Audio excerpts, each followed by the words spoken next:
Saya divonis oleh psikiater mengidap anxiety, gelisah yang berlebihan kan ya. Kemudian saya selalu merasa cemas kalau bertemu banyak orang, takut pergi sendiri. Tetapi Quran surah Al-Anbiya 83, alhamdulillah kecemasanku berkurang. Pertanyaannya, bagaimana caranya supaya anxiety itu tidak pernah kambuh lagi? Gini, Quran surah ke-51 ayat 49. Wa min kulli syai'in khalaqna zawjaini la'allakum tadhakkarun. Segala hal itu aku ciptakan, kata Allah, berpasangan supaya engkau sadar cuma aku yang tidak punya pasangan.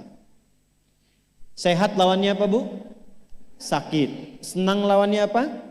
Sedih. Gelisah lawannya apa?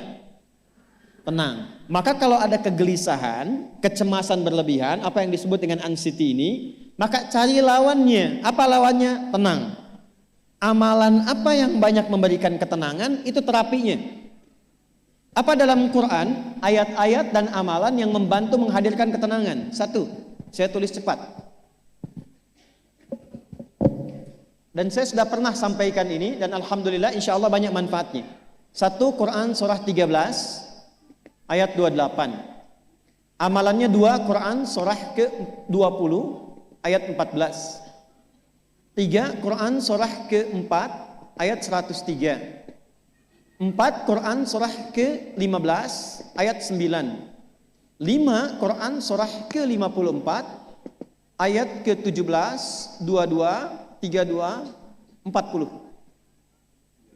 Ini untuk anxiety atau kecemasan berlebihan. 1, Quran surah 13 ayat 28. Perhatikan kalimatnya.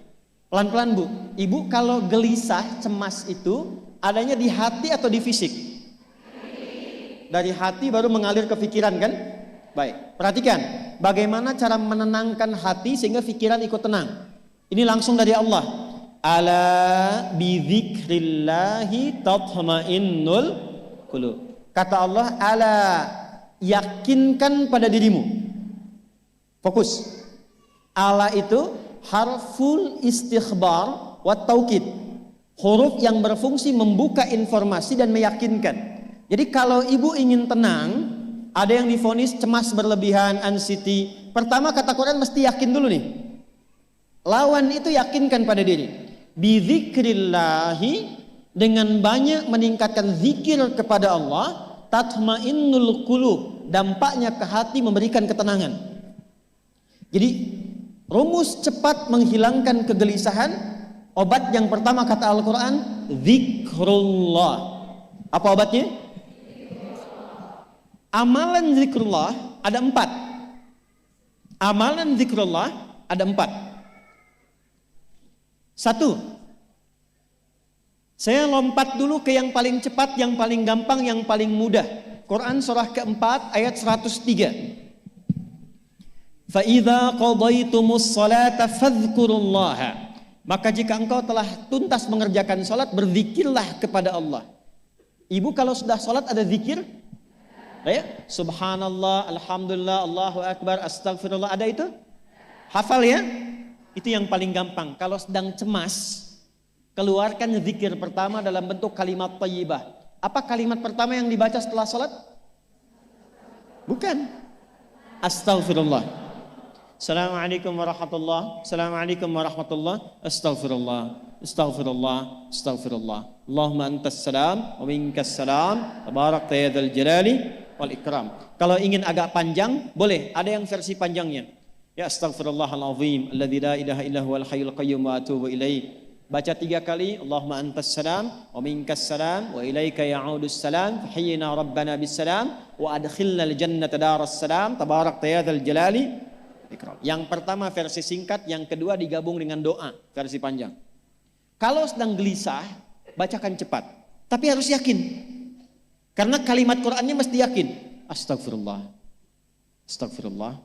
Astagfirullah. Jangan cuma di lisan sambil ingat Allah. Enggak, ini enggak main-main ya, ini enggak main-main. Jadi begitu sedang gelisah, cemas berlebihan, merasakan cemas, anak gimana belum datang, astagfirullah. Tapi sampaikan ke jiwa, ingat Allah, astagfirullah. Astagfirullah. Sampai terjadi perubahan dalam hatinya, merasakan ketenangan. Astagfirullah, astagfirullah. Kalau itu belum tuntas, ambil wudhu.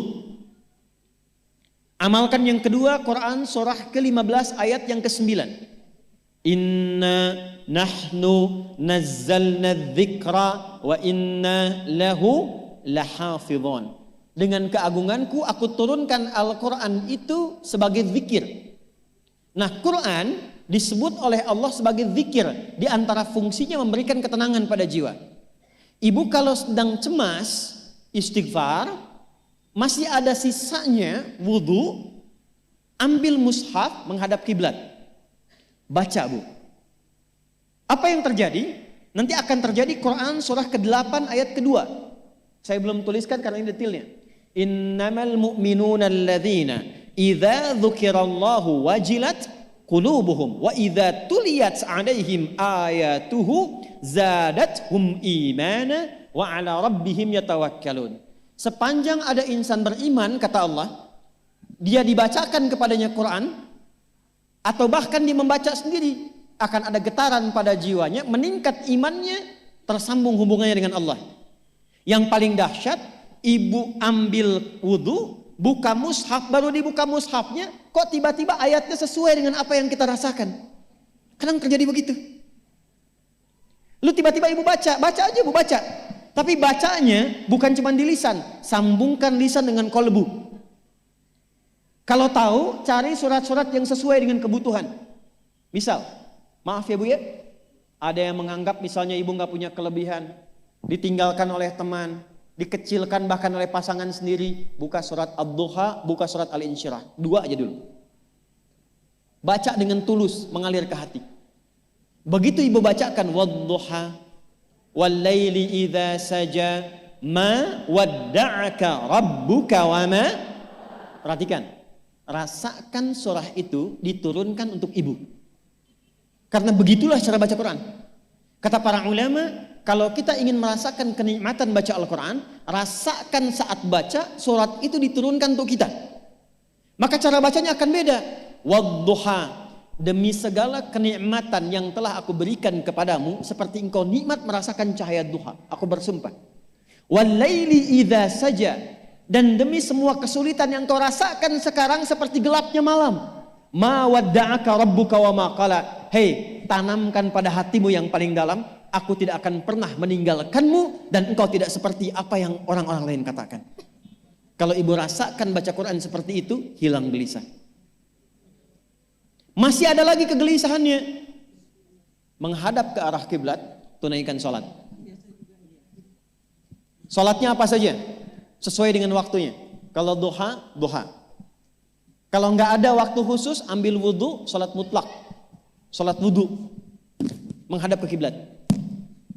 Lalu maaf, saya tutup, saat sujud, tumpahkan semua kegelisahan itu dalam sujud. Tumpahkan semua, sampai air matanya mengalir. Gak apa-apa, tumpahkan semua. Nanti rasakan perubahan yang terjadi setelah sholat tuntas dikerjakan. Karena sholat mengumpulkan semua jenis zikir ini. Istighfar ada dalam sholat? Ada.